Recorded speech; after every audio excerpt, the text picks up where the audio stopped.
What's up? It's Alexander Madison, running back from the Minnesota Vikings, and you're watching Clock Management. Knocked down. Oh, he caught it! Oh, unbelievable! This is amazing. So you played in the NFL. What's longer, a half or 5/8? Or 5/8 is a little longer there, Joe. Your team is now on the clock. All right, thank you everybody for joining us. It is April 10th, 2020, I believe. I'm starting to lose track here. But thank you guys for joining us. I am your host, Justin, and as always, I'm joined by Perry. True that. Justin, I was thinking, I would like to take you to the movies once this is all over, but I don't think they allow snacks. We could sneak in. I'll just get in your jacket. That one made me laugh really hard when I found that one. Way harder than it should have. Right? How's it going, dude? It's going good. Day 400 of quarantine. Right? It just doesn't stop. We're still going strong here. Obviously, we'll probably cover this in some of the news, but it's starting to affect the NFL as well. Yes, it is. We don't know. We don't know what's going to happen. Yeah, it's wild out there. But I gotta know, Perry. Have you been watching Tiger King? I already watched Tiger King. Are you kidding me? I watched that. I couldn't do it. What? Yeah, I watched the so first funny. episode and I was like, this is out of control. It's like Jerry Springer with tigers. I'm waiting for why you don't like it. Because it's so funny. I did watch the Ozarks you told me about, and I love that. I'm like halfway through season 2 right now. Oh, dude. We just finished season 3, so no spoilers, of course. But if you guys haven't seen Ozark, please go watch it. It's Jason Bateman at his most sarcastic best. Yeah, and it's not like a comedy either. It's like a drama, and it's awesome story. Like I love it. Yeah. Well, it's not a comedy, but he'll like say something super sarcastic and super mean, and you're just like, oh, it's like one of those, like, holy crap. Yeah, especially in the first season, like the very first couple episodes. Ruthless. Yeah. Just ruthless. I love it. But what are we actually talking about today on the show? So today we're talking about ADP. I think we'll give a quick overview of what is ADP. What does that mean? And then we'll be talking about our ideal top 12 ADP. So our top 12, what the first 12 picks of a draft should look like according to us. I hope that I made that as clear as possible. Yeah. Did you only do 10? I did. I was like, oh, shoot. I stopped at 10. That's fine. That's fine. I have a very long list. Okay. So I know. I can stop wherever you want. Yeah, I definitely know who my 11 is, because my number 10 spot, I was going back and forth with 2 players forever. Snip, snap, snip, snap. Yeah, snip, snap. You don't even watch that show. Oh, yeah, you do. Yeah, you do. Okay. If you guys know what that is a reference to, please leave a comment down below. Tell me what that's a reference to. And yeah. There's no prize for it. Just do it. Yeah, it's just, the prize is you win. Yeah, the prize is your pride in winning. Okay. But yeah, you want to get us into some football news? Yeah, I do. There's not a whole lot, man. There's like Jameis Winston not landing anywhere yet. And I've even forgot his name. Freeman not landing anywhere yet. Devonta. Yeah. It's kind of surprising to me. I mean, I thought that they would have landing spots by now, but maybe the teams are, rethinking like, hey, are we going to have a season, right? Like, are we going to be playing football this year? Yeah, maybe just not pay these guys because we won't be playing. Yeah. Cam Newton not landing anywhere yet. It's Cam Newton is probably the biggest surprise of all of them to me. Jameis is the biggest for me, to be honest with you, because there's no injury risk there, and he clearly has a talent for throwing the football, right? It's just the turnovers. Decisions. If he didn't have those turnovers, he'd be in consideration for MVP last season, right? I don't think he would have won it, but there would have been conversation if he had like say 7 interceptions rather than 30. So yeah, those 30 interceptions are a big I know. a I'm big just thing saying to take away. there are players, right, that have had horrible seasons and still thrown like 25 turnovers. They would have made it to 30, but they got pulled sooner. So I'm just saying, like, he clearly has talent. It's just decision making, which I think is probably easier coached, right? You could coach somebody to make better decisions. Like, I completely agree with you. If I were in the coaching staff, I just see a lot of teams like gravitate towards Cam Newton more. I think I agree. I think, and I mean, okay, and if we're going to talk about Jameis Winston being a possible MVP candidate without the turnovers, you got to talk about the fact that Cam Newton actually won an MVP. So and has that been is a to the good point. Super Bowl, which teams do take into consideration. What happened in that Super Bowl? Cam Newton didn't. I don't think he made it to the Super Bowl. Actually, I didn't see him playing. We threw him on the ground. No. No, Denver broke Cam Newton that day. Mentally broke him. And physically, that was rough, man. Like, I was watching the game clearly and was very excited, but also felt really bad for Cam Newton. Yeah, like, I love Cam Newton as a player, and I just felt so horrible for him. Like, just like, oh, man. Yeah. Okay, so anyways. What a shell of a man. Chatter aside here. The biggest news of the day is the trade to the Texans. Brandon Cooks is being dealt to the Texans for a second-round pick. So it's Brandon Cooks and a fourth round for a second round. 2024 or 2022 fourth round for a second-round pick this year. Which means worst season of his career last season. Yeah, and Brandon Cooks. Like, he has a concussion history. He's had multiple concussions. And they got rid of the second best wide receiver over the past like few years to bring in Brandon Cooks because they didn't want to pay this wide receiver money was the reasoning they said. They didn't want to give him a big contract, but they're inheriting an $80 million contract with Cooks. Yeah. And luckily they inherited a very high contract from DJ as well.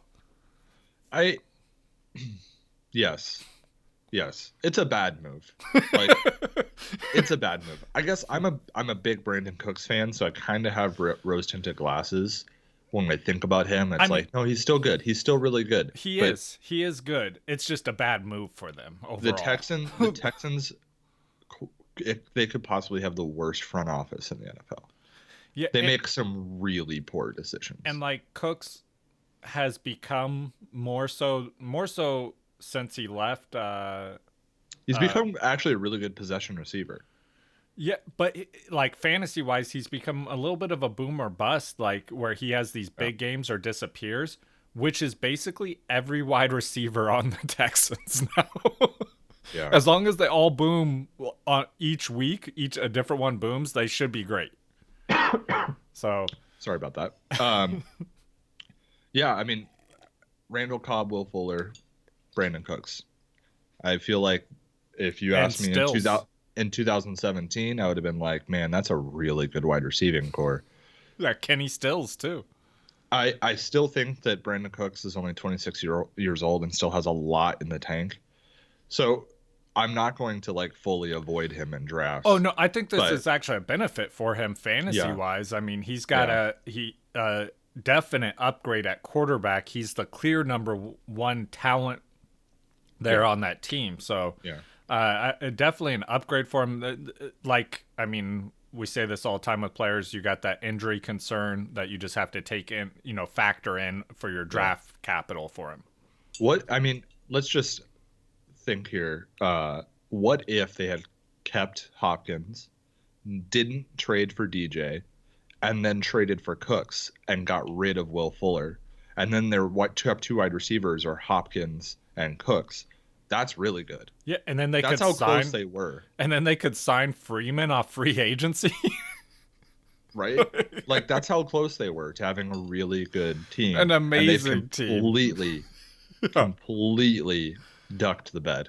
Yeah. quack the bed. They're like, screw that. Fantasy applications here, it moves Fuller down, even though I'm not high on Fuller at all because of injury. It has nothing to do with his output potential. It's all injury. Yeah, he's so amazing every 4 weeks, or Yeah. for 4 weeks at a time, I should say. Yeah. Cooks, it moves him up, like you said. I totally agree. I think that if he isn't the number one going into the season, he will quickly become the number one. And I think that we'll probably be able to get Brandon Cooks for pretty good value in drafts. So you probably won't even have to start him, to be completely honest with you, in a lot of leagues. You could probably get him as like your third or fourth wide receiver in some leagues. So this moves Brandon Cooks up for me in terms of I'd like to target him. So benefit to him. I think it's a benefit to Deshaun Watson. Not as good as Hopkins, right? I don't think Watson is going to be as good as he was with Hopkins with Cooks. So don't misread me there. But I do think that where he was without Hopkins and just Fuller was kind of a scary place, and I think Cooks will help him out a lot. All right, moving on. Looks like Jadeveon Clowney is unlikely to return to Seattle. Not huge fantasy news, except for, if you're thinking about defenses. Clowney was really good for Seattle last season. I just don't think they're going to pay him. It's reported that the chances of him returning to the Seahawks are slim to none. This probably makes you excited as a Niners fan. It does. I'm super excited about this. I would like to see him going anywhere except for LA Rams or the Cardinals. So the two current teams that are there's whispers about where he might land are Tennessee and Cleveland. I actually think those are two great landing spots for him. I think Tennessee would be like the dream spot for him, just like for their team. Like I think if he lands in Tennessee, the Titans start a very strong campaign for being the number one defense in the league. Yeah, they're gonna be one of the teams to beat in the AFC. Probably them and the Chiefs. Baltimore. Yeah. Those three. Yeah. Okay, moving on here. So Justin, this will not be news to you at all because you've been calling it for a year and a half now. Todd Gurley will not be the workhorse for the Falcons. What? So it's being reported that he will not be a workhorse running back for the Falcons, that he'll be part of the mix for the Falcons. No, the surprising part about this for me is that they have a mix. They got rid of Freeman. Who is their mix? It's him and Ito Smith? So it's Brian Hill, Ito Smith, and Todd Gurley. Yeah. And honestly, that's probably a pretty serviceable, set of backs, right? Like, they'll work it out just fine. Yeah, I would want another Todd back Gurley in on there. the goal line. I still think that absolutely. Todd Gurley is fantasy viable because it's going to be Todd Gurley on the goal line. Absolutely. He's not going to be some people are going to get hyped up on him thinking, "Oh, Todd Gurley's going back to Atlanta and he's about to have some breakout magical season like back to a couple years ago." That's not happening. No, I mean, anything's possible, but I wouldn't bet on it. I will not be drafting him with those aspirations. I will be drafting Todd Gurley as like a third running back. I'll throw him in my flex and I'll be pretty happy with that, right? Because he's going to find the end zone possibly like 10 to 15 times this season. And that's totally legitimate to think that he'll find the end zone that much, but his yardage numbers. Yeah. I want people to rewind back to our bus episode when I was saying that I thought Todd Gurley would be a solid flex. Yeah. I think that his floor is a solid flex. I think his ceiling is like RB2. Yeah, I'm not even going to say like high end RB2. But I'm not drafting him at that ceiling. No. I'm not drafting him at that ceiling either. But I think we could be sitting here next year and be like, Todd Gurley finishes as running back 17 or 15 or something like that and not be that surprised. Yeah. But I think that he's going way too early right now. So yes, that's I in mock drafts I have not gotten him once. Yeah. Jameis Winston, I already kind of mentioned that about Jameis. He has not landed anywhere yet.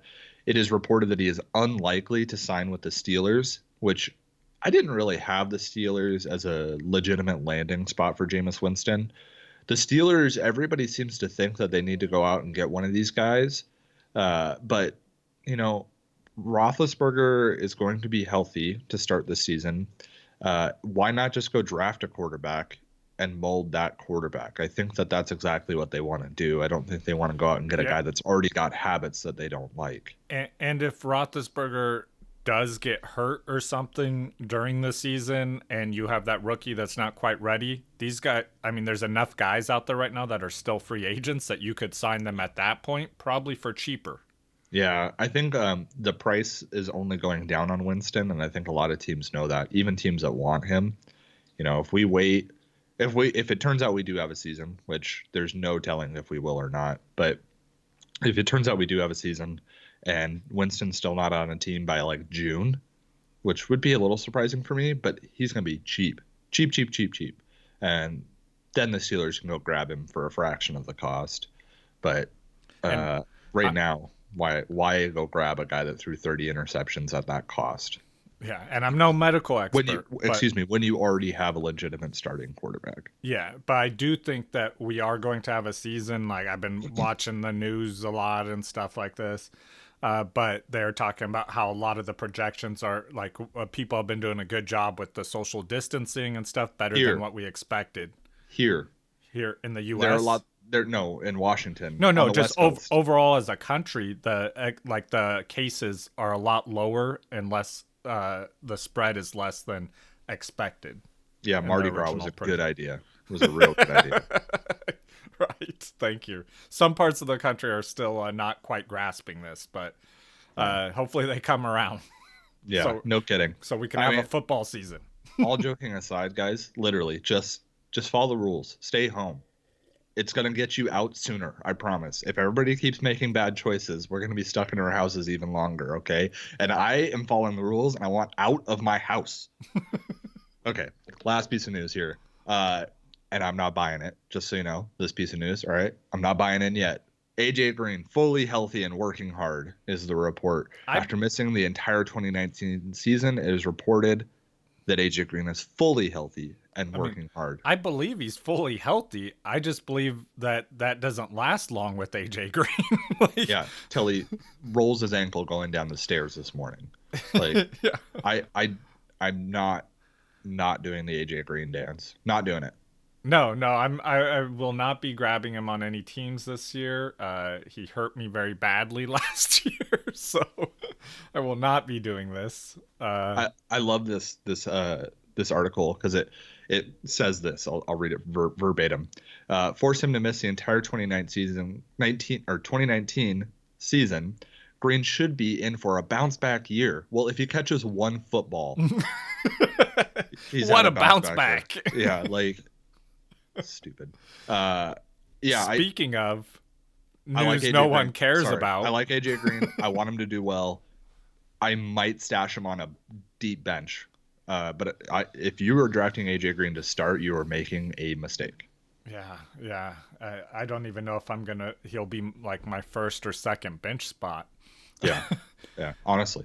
But okay. Yeah, but into some news no one cares about. Please. I'm gonna start off hot here. Gronk wins a WWE belt. I saw that. Did you? He was so happy. Like, I love seeing Gronk that happy. Yeah, I know. He was pumped. It's so funny. I love that he's doing that. Yeah, now I just can't wait for George Kittle to challenge him for his belt. I love seeing players from all professional sports retire and then literally be like, I'm about to have some fun. Yeah, live out their dream. Because that's Gronk's dream. Yeah, he is living his best life. He is having fun. Like we were saying, like, we love that sort of stuff. I watched a lot of MMA. Ronda Rousey got out of MMA and went to WWE, but I feel like that wasn't really her dream. It was more of a profession. Backup plan. Yeah, like a backup plan. Let me go make some extra money here. Yeah. Gronk, he's like, I don't even know if they pay him. I think he may just do this for fun. They're paying him. Oh, yeah. But if they didn't, he would still be there. He is doing it for fun. No, that's awesome. Yeah, it's awesome. I like that. Alden Smith, we didn't cover this before, back in the NFL. Yeah, there's a reason I didn't cover it. Yeah. There's a reason why it's in news no one cares about.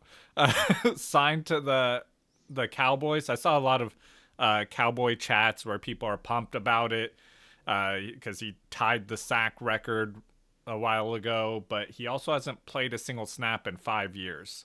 Yeah. So There's no even guarantee that he'll be on the final roster. They signed him way too early because, I mean, you gave him a lot of time between now and the season starts for him to get arrested again. Right. And yeah, history is not on his side. That guy's just a wealth of good choices. Right. Yeah. I remember, I think he is still a 49er. He may have been a Raider at this time. Oh, no. This was the last straw when he was a 49er. Security asked him to do some extra screening, and he didn't want to wait in the line, so he started yelling bomb in the airport. Good call. I mean, I knew that happened, but just rehearing the story made me upset. People forget, so I'm like, let me remind you why this guy's not in the NFL. Just hearing it again made me upset. And and then he got signed to another NFL team and made more bad decisions. Yeah. Anyway, the Bucks and the Falcons both unveiled their new uniforms. You see them? Yes, I did. I know originally the Bucks, a lot of people were excited. I didn't even know this was a thing, but people are saying they got rid of like the alarm clock numbers because I guess their numbers look like from the old digital alarm clocks on their uniform. I didn't even realize this was a thing. Yeah, I mean they kind of do, but I kind of liked them. Yeah, I replied on their official Twitter. I was like, "Don't hate on the clock." Yeah, easy. All right. There's nothing wrong with little clock action. Yeah, little clock talk. And then last news no one cares about here. Jameis Winston said he was grateful that he was replaced by one of the greatest QBs of all time. He's grateful. Yeah. You know, and in the interview, he was saying, like, you know, it took one of the greatest quarterbacks to ever play to come in for them to move on, you know, to another quarterback. Are you really grateful, though? Like, he took your job. That job was lost before Tom Brady went there. That's true. Yeah. I don't want to burst your bubble, Jameis, but you lost your job long before Tom Brady agreed to go there. Yeah, there's I mean, Cam Newton probably could have taken that job. Any rookie in this draft. That's like being, you know, your partner leaving you, and then you being like, "I'm very grateful that my partner found somebody so attractive to replace me with." Right? Like, yeah, nobody has ever said that in the history of dating or marriage. Ever. Oh, man. Yeah, I was trying to think of an example where maybe that was the case, and I couldn't think of one. It's like, "Oh, Perry, I'm so sorry that Kinsey left you." And it's like, yeah, but dude, do you see the guy that she found? Like, he's so hot. That doesn't, right? like, help your ego at all? Just like, man, like, I couldn't have refused that guy. No. Jameis, stop. I mean, it is Brad Pitt and all, so... Okay, you know, it's not Brad Pitt it's Ewan McGregor. I know it's weird, but Ewan McGregor, dude, I'm telling you, that guy. He's Obi-Wan Kenobi. See, Perry? Who needs Princess Leia in the golden bikini when you've got Obi-Wan in Jedi robes? Okay? He knows what he's doing. Yeah. Okay, well, What are we doing? We're talking about football, Perry. Let's get back to football here. Okay, We're about to go over. So we're going to be talking about our top 12 landing spots, like ideal landing spots for these players if we were drafting. Yeah. And the first round should look like, according to us. Yeah, you want to kind of explain what ADP is, Perry? Yeah, so ADP stands for average draft position. So this is the average spot that a player is being drafted amongst thousands and thousands of mock drafts. So, when we say 101, right, that is on average, this player is being taken by most people at the first pick overall. So it is a great way if you don't want to put a ton of research in, right? All you want to do is just listen to our amazing podcast and then go draft. And you want to know what material you should use to help you draft. ADP is a really, really safe bet, right? You can kind of see, okay, well, let's say I'm just looking right here. Lamar Jackson, current ADP 202. That means he is the second pick in the second round, right? You can see, okay, Lamar Jackson 202, I should not take him at the 109. That's basically what you could use ADP for. If you literally don't want to put a ton of work in, will give you the most bang for your buck by just looking at a list. Yeah, you just look at that list. You see a player that is, let's say you're in the 5th round and you see a player that has a 4th round ADP there, you could get a good value for that player basically. Exactly. I kind of use a combination of my own rankings and ADP when I draft because ADP helps me know where everyone else is taking these players and then where I value those players so I could try and get the most value for where players are going. Right. So if I say I value Chris Godwin really high, and I do, it's a actual example. I value Chris Godwin very, very high. I value Chris Godwin higher than say Tyreek Hill. But I'm looking here, Tyreek Hill currently has a much higher ADP than Chris Godwin. I know that I can sit on my pick then, and I can get Chris Godwin later and grab somebody else. I don't need to reach up for him. Now, clearly there's a risk. Somebody else could value Chris Godwin, high as well and grab him before you. But it gives you a roadmap of like, okay, I think the draft is kind of going to play out this way. It's a mitigated risk. Yep. So what Justin and I did is we came up with our first round list of where we think these guys should go, our ideal ADP, and I'm sure we'll give a little bit of insight as to why we placed them there. But Justin, I'll start us off. I think you and I probably both have the same guy here at number 1, so it's nice and easy, and that's Christian McCaffrey as a 101. I have him there, standard PPR and half point PPR. Yeah, he is the number 1 running back in the NFL currently, fantasy wise. Yeah, like literally I wrote on here, if you play fantasy football, this doesn't need much explaining. Right. There's not a lot to talk about here. He catches the ball better than anybody on his team, even though he has some decent wide receivers on his team. He runs the ball better than anybody on his team. Even though he did have a very mobile quarterback. Yeah.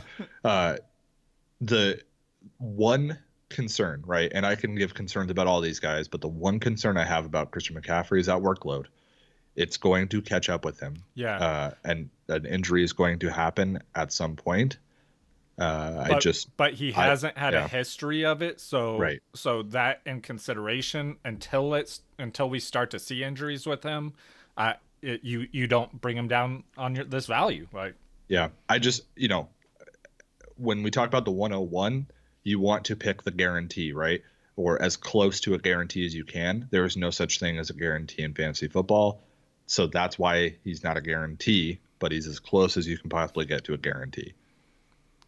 And I know we're going to differ on this number 2 one, Perry. Well, why don't you go first then? I have Dalvin Cook. Yes, you differ.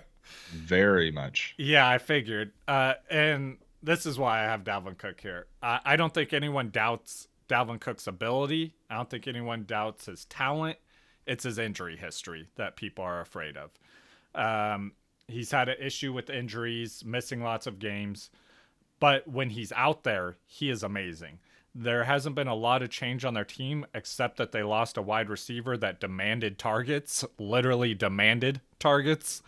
And they kind of went away from the run game some. Without him out there, I do expect them to go a little bit more to the play action and running game like we saw early in the season. And he is an amazing talent. At the beginning of the season, he was the RB1 for the first 4 weeks. He was killing it.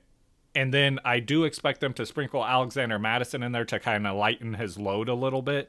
And with Alexander Madison going so late in drafts, you could get him as a solid handcuff, and he's such a great handcuff. You can't use another player to move it up a player in ADP. No, that's not fair. Absolutely you can. No. Yeah, if you have a player with injury history and he has a solid handcuff behind him that's super late in the draft, so you don't have to use a lot of draft capital, that's incentive to draft that player higher. But what if you don't get Alexander Madison? I will. That I'm going to make sure I do.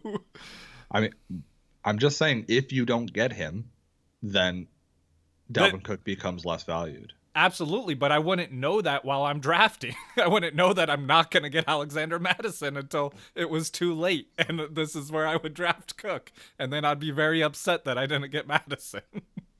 All right, well, you can take him there if you want.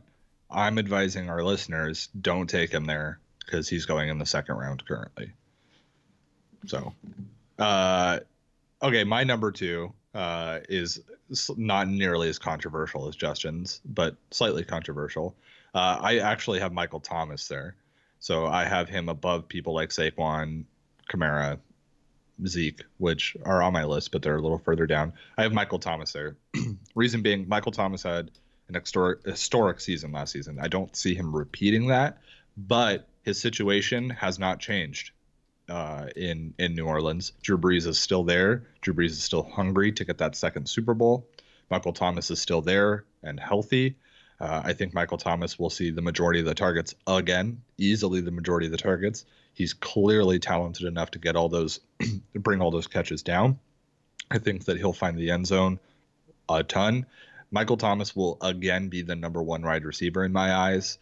People have DeAndre Hopkins moving up that list for some reason. I don't understand. I think DeAndre Hopkins is way too high. Michael Thomas, clearly the number 1 wide receiver in the NFL right now. And I think that if you're in any sort of PPR league, he needs to be in the top 3 picks minimum. Yeah, I mean, I love Michael Thomas. I have him ranked a little bit lower. I have him as my number 4 personally.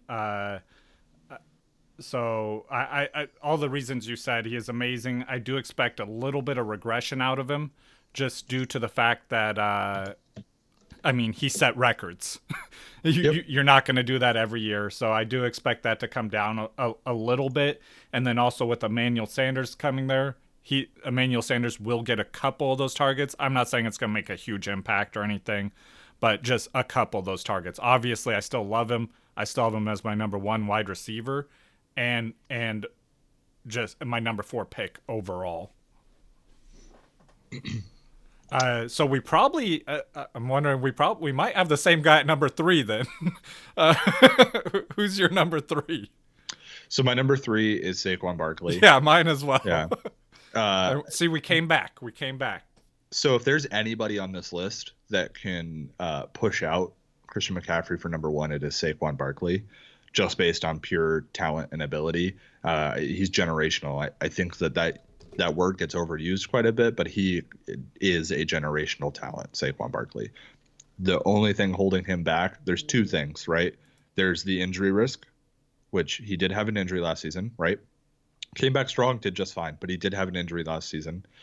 And the situation going on there in New York is not great. They do not have that great of a team. I think that Daniel Jones will be better this year than he was last season, so that's good. There are a lot of question marks there with the young quarterback that wasn't, I mean, he's not Lamar Jackson, right? He's not Patrick Mahomes. He did not play that well. So there's nothing wrong with young quarterbacks, but there is something wrong with young quarterbacks that aren't super consistent. So I think Saquon could be the number 1 running back at the end of the season. I'm just not sure he's going to be, just because his team isn't going to score very many touchdowns, so he's not going to have very many opportunities. Also, I got to go back Dalvin Cook. I'm trying. Where are you getting this second round ADP for Dalvin Cook though? Fantasy football calculator. Okay, on Fantasy Pros, he's the number 5. I don't want to talk about Dalvin Cook anymore. I'm not taking him at number 2. I think that's a stupid choice. I completely disagree with you. Yeah, I would rather have Saquon Barkley than Dalvin Cook. Alexander Madison is there, and you're totally right about that, but he's good, and he's going to get more carries this season than he did last season, taking away those carries from Dalvin Cook. I don't think he's going to take a large number away from Dalvin Cook. I mean, this argument is the exact same as the Nick Chubb, Kareem Hunt argument from last season. No, completely not.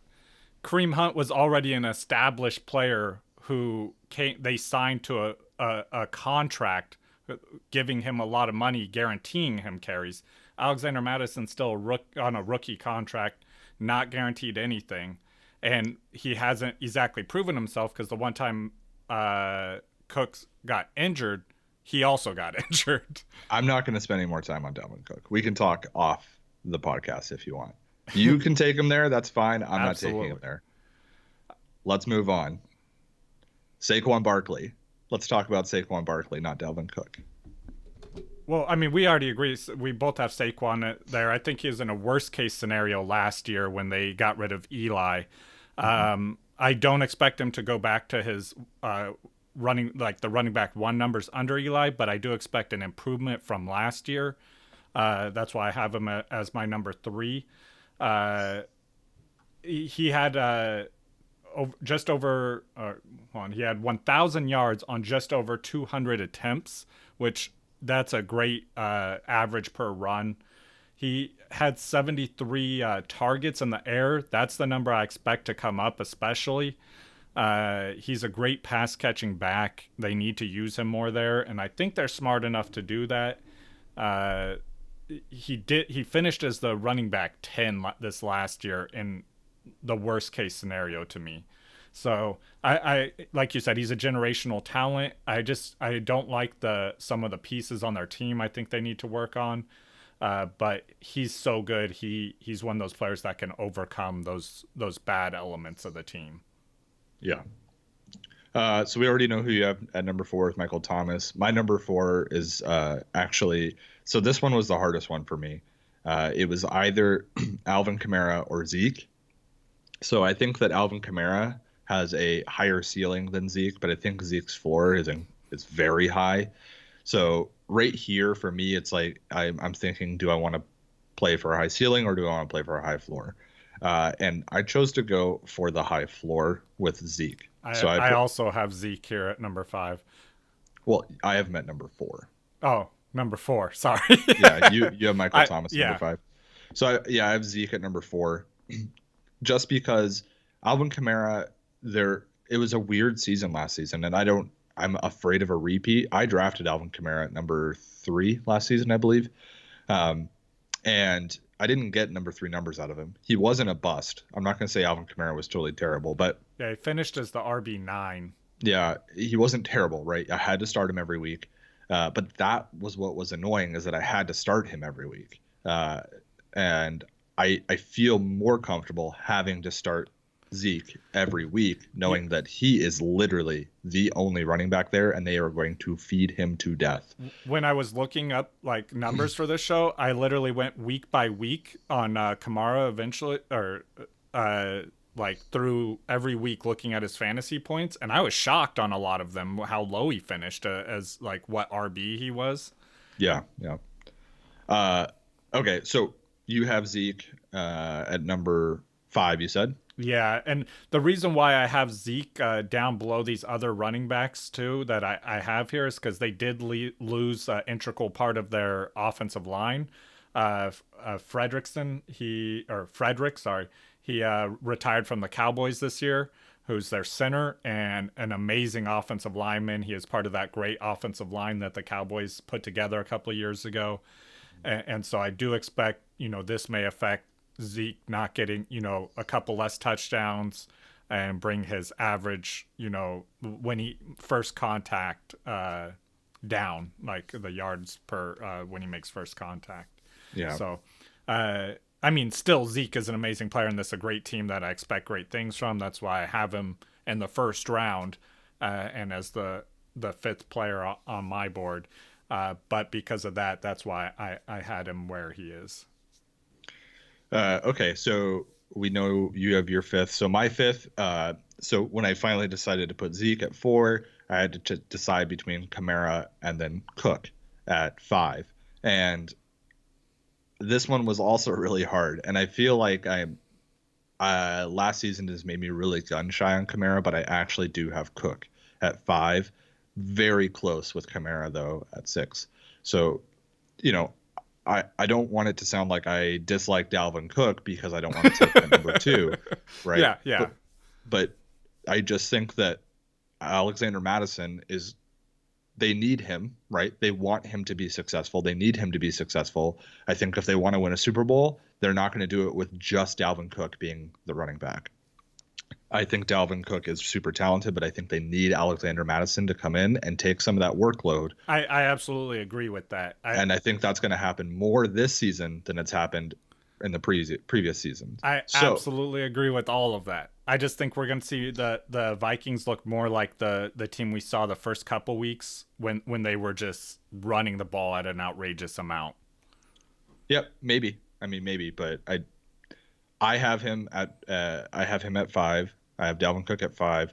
If he stays healthy, he could end up being the number 1 running back. He has that talent. I'm not going to put money on it. He can end up being the number 2, right where Justin puts him. I'm just not willing to put money on that. I think that Dalvin Cook will be a high-end RB1. I think Dalvin Cook will win people leagues, assuming he stays on the field. And I also think that he has one of the best handcuffs in the league, but I think that moves him down just a little bit because I think that handcuff is going to get a lot of work. Number 6, Justin. Who's your number 6 player? I have Derrick Henry here. This one was the hardest one for me. Going back and forth, I was going back and forth with one of the players you were just talking about, Alvin Kamara and Derrick Henry. I was like, man, I moved these guys back and forth about 3 times on my rankings as I was doing this. And like for Kamara, it's exactly for the reasons you were pointing out. It was that season was kind of a weird season. He finished as RB9. He did not do well. He saw 16% of the targets in the pass game this last season. Previous years, he was at 28% as an average. So like those targets, like that drop is concerning for me. I don't know if it's something that'll continue. I don't expect it to continue. So I think he'll increase. I just don't know how far back to that he's going to increase. And Henry is the exact opposite here. Like, he is not a huge PPR guy. He did not catch the ball a lot. He had 18 receptions last year, but he did manage 200 yards on 18 receptions because he is a beast. He also had 2 touchdowns. One of those games was 75 yards. Yeah. I mean, that's what he's able to do, though. It's the first game of the season. That's what I don't know why they don't just give him the ball more, give him those opportunities. But he also had, when you have 1,500 rushing yards, it gives you a solid floor to stand on. So I had a hard time putting him below Kamara just because I see him as more of a trending in the right direction type of player. And it's the second year there for A.J. Brown and Tannehill. I'm hoping to continue to see that, and if they do bring in a player like Clowney, but they're like a good defensive team that I see wanting to run the ball a lot and manage the clock. All legitimate reasons to have him there. I have Kamara there. And the reason I have Kamara there is the pass catching ability. Just, I understand that 1,500 yards is a great floor, but so is like 3 to 4 receptions a game. So absolutely. I think that the Titans will be a good team, but I don't think they'll be a high scoring team.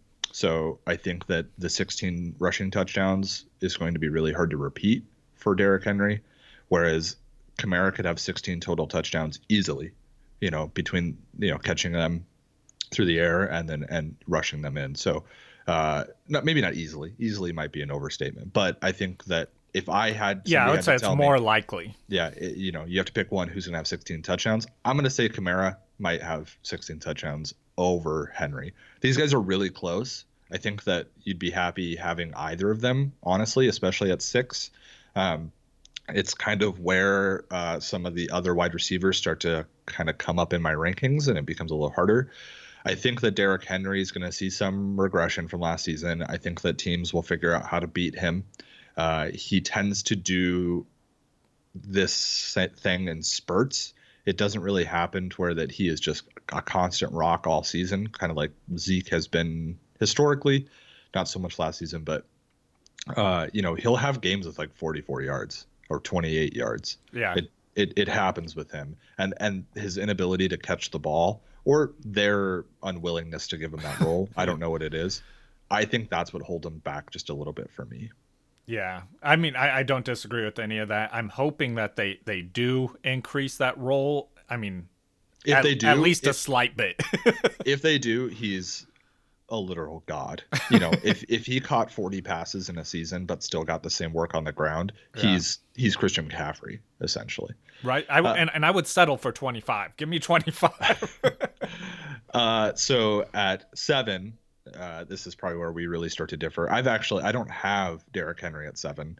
I've got Devontae Adams at 7. And not a huge difference. I mean, obviously I have Kamara there because I told you I was deciding between those two, but I have Adams at 8. Okay. Yeah, so I've got Devontae Adams there. I don't think that Devontae Adams is a better wide receiver than somebody like Julio Jones, or maybe not even DeAndre Hopkins, but I do think that he is in the best situation out of those 3. Yes. I think that Aaron Rodgers loves this guy. Aaron Rodgers knows how to get this guy the ball in the end zone, and I think that is going to continue. I think that there's a whole new regime there. Things are going to get better. I think they're going to throw the ball more. They're going to use Aaron Rodgers for the talent that he is. He is still one of the most talented quarterbacks in the league. And they didn't bring in like another big receiver during free agency or trading or any of this. So yeah, I'm completely on board with that. And you know, people can say Devontae Adams is always just going to get double teamed. Well, he was double teamed last season, and he was double teamed the season before. It does not matter. Devontae Adams is going to get the ball in the end zone, guaranteed. And I will say with all of these guys too, like as I was saying, like this is where my ideal spots with them. Kind of the reason too, like why I have Adams a spot lower and Michael Thomas a spot or 2 lower than yours is this season I've been very adverse to drafting wide receivers early, so that kind of lowered their value on my board than maybe a lot of other people's. Just because I like a lot of the later round wide receivers, so they have to maybe drop a spot further before I'm like, yeah, okay, I'm taking him. Yeah, there are 3 wide receivers in my first round. I have 4. Okay, so that was my number 6, right? Yeah. Okay, and your number 6 is? Your number 6 is Adams? Maybe it's my number 7. I'm losing track. Your number 7. Okay, and your number 7 was Kamara. Okay, who's your number 8? Adams. Oh boy. Yeah. For all the same reasons, I'm assuming. Yeah, exactly. That's why I just chimed in when you were talking. I'm like, let me just get ahead of the power curve here. The power curve. Sounds like a really it's a new weird workout machine. Yeah, I was gonna say it's like the Bowflex's little cousin. It's the reinvented Bowflex, new and improved. Who do you have at number 9? I have Joe Mixon. I'm assuming we differ on this one. So I please go on. So I think Mixon has an amazing skill set. Like he's a very well-rounded back where he can run the ball, he can pass catch. He's super explosive out of the backfield, and like he has a lot better hands than I think he's given credit for. But what makes him like even better to me is that the Bengals are going to be a lot better team than they are last year. I don't think anyone disagrees with that. It's hard not to be. They were really bad last year. Mm-hmm. They're going to have a new quarterback there. They've already improved their offensive line. They've said by bringing in Xavier I can't say this guy's name. Suafilo. Oh, close enough. That's pretty close. And then they've already expressed that they want to bring in offensive linemen during this draft. So I do expect them to have a better line, better offense overall. AJ Green's fully healthy now, so now. But I think that their offense as a whole is going to be better. Last year, their offensive line was really bad. Yeah.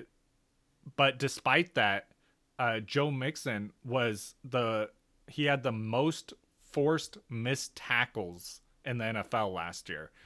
He's great at just making guys miss. It just sucks for him that he has to make 6 guys miss before he could get to the line of scrimmage. So hopefully he only has to make 4 miss next year, and then he can start gaining some yards. Yeah. So I think that he's undervalued currently, and I like him here at the back end of the first round. So I'll talk about Joe Mixon real quick because he is not in my first round. So that way I figured. I totally agree with you. I think the team's going to be better. I just don't think they're going to be good. Right. I still think they're going to be bad. You can be better, but still be bad. Absolutely. And I think that this team is still going to be bad. I think the front office is still terrible. I don't think that Joe Burrow is going to make them a legitimate team right off the bat. I think that Joe Mixon needs to be owned, needs to be started. I want Joe Mixon as my number 2 running back. Really, really bad. I don't think I'm going to get him there, but I would really like Joe Mixon as my number 2 running back. For all the things you said, I just don't think that he is as good as some of these other guys. So, or he might be as good, but I don't think his situation is nearly as good. And I don't think he's good enough to carry himself out of his situation. The next guy on my list is Derrick Henry. I think that we've covered him profusely. He's got horse legs. Yeah, that was my joke through the whole postseason. Yeah, he's a centaur. He's got horse legs. Nobody stands a chance.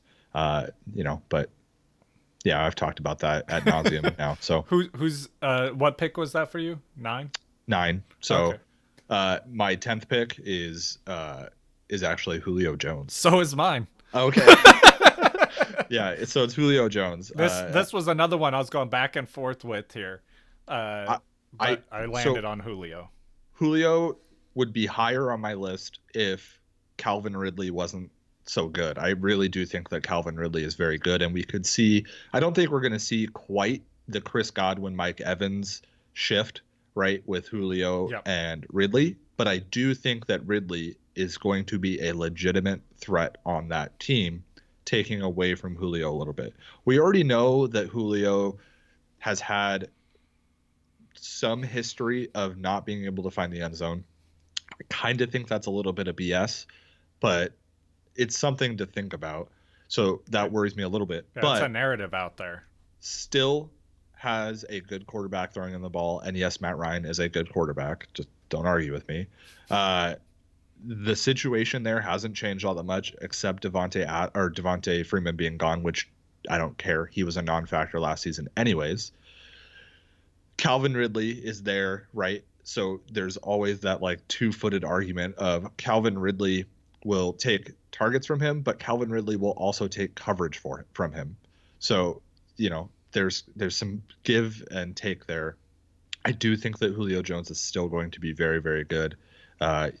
He's huge. He's talented. He comes down with the ball every time he goes up for it. So, Julio Jones is still a first-round pick for me. Yeah, I'm completely on board with this. He has had a history of injuries. He's had a lot of foot and ankle injuries. He's had a history of scaring the bejesus out of us still playing. Yeah, literally amazing. Crawling off the field, dragging his leg with him, and then he is out there 3 plays later catching a 30-yard bomb for a touchdown. Yeah, and that's exactly my point. Even though he's had these injuries, it's been nothing significant, and he still plays through these injuries. He will, like you said, drag himself off field and be right back out there. And so it's nothing that I worry about, and none of the other injuries he's had outside of his leg have been serious or anything that makes me shy away from him. And then also some of the things here. So he is obviously behind Michael Thomas last year in receptions, and that's it.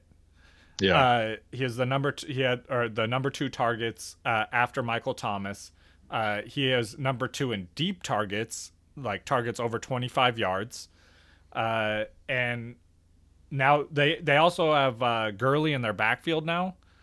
And so I think they're going to have to pass the ball more because Gurley cannot carry that load. Yeah. Even with that mix, I don't see them as being a run first heavy team. They're going to need to pass the ball. The running back change on that team affects the wide receivers 0. Yeah, I actually think 0. it benefits them.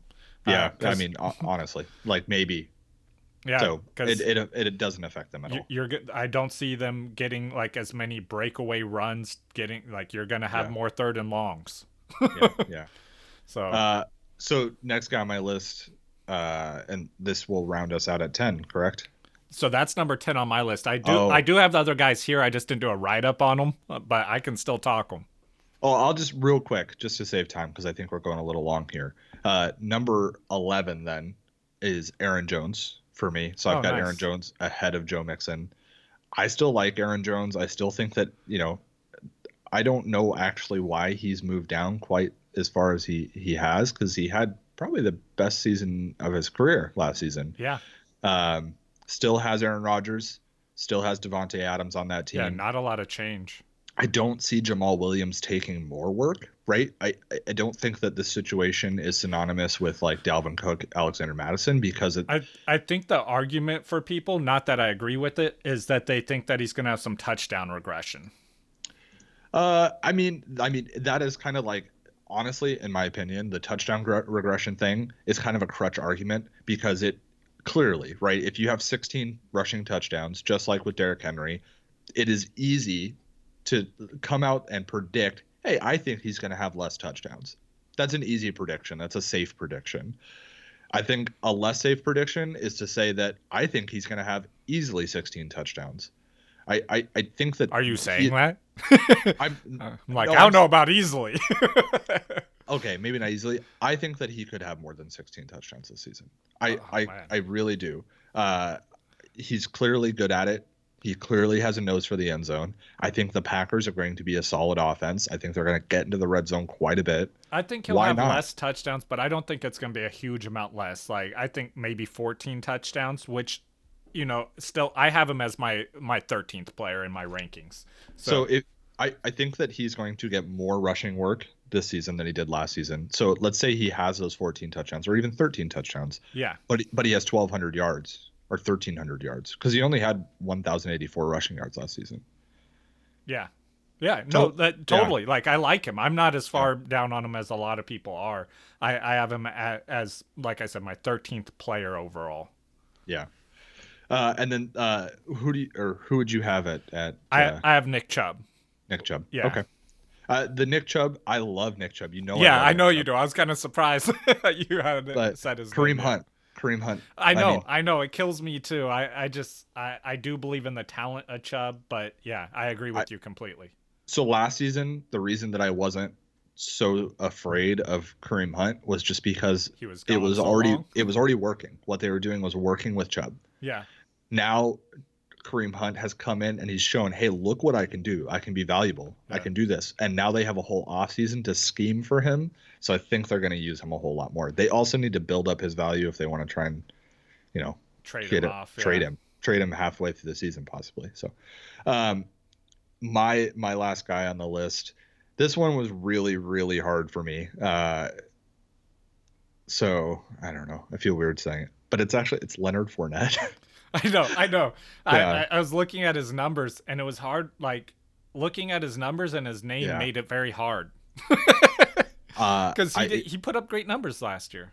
Yeah, Leonard Fournette being as far down as he is crazy to me. I don't think that he should be below like Josh Jacobs.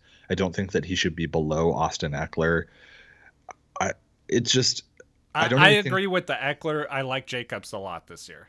I like Jacobs too, and I think I see them as like similar players with probably similar outcomes at the end of the season. But I think Leonard Fournette coming out and showing, hey man, I can catch the ball. That's what I'm looking for from Jacobs next year. Right. If that happens, then maybe Jacobs moves ahead. But yeah, and that's what I have projected, which is probably why I have Jacobs so much higher than him. But I like I said, when I was looking at Fournette's numbers, it was ridiculous. Yeah. He had 3 rushing touchdowns. So if we want to go out and point the touchdown regression button all the time, we need to address the fact that Leonard Fournette is going to have more than 3 rushing touchdowns this season. Yeah. It's going to happen. I'm giving him at least 4. No, I think he closer to should like 7. Yeah, I was gonna say 6. Yeah, probably Yeah. 6. Yeah, I where I have him 7. Yeah, that's completely good range for me, which puts him up there. Yeah, he has to be in this discussion. Yeah, so he missed one game. He missed the last game of the season, right? That could have been for any reason. They weren't really playing for anything. He had 1,100 yards. He had 3 touchdowns. He had 27 receptions for 500 yards. I mean, he could have 30 receptions for, let's say, 550 to 60 or to 600 yards.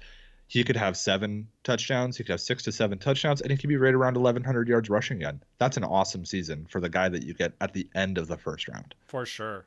No, I like it. I don't necessarily have him there. I want him at the beginning of the second round. Not a huge difference, but And that's where I want Joe Mixon. So yeah.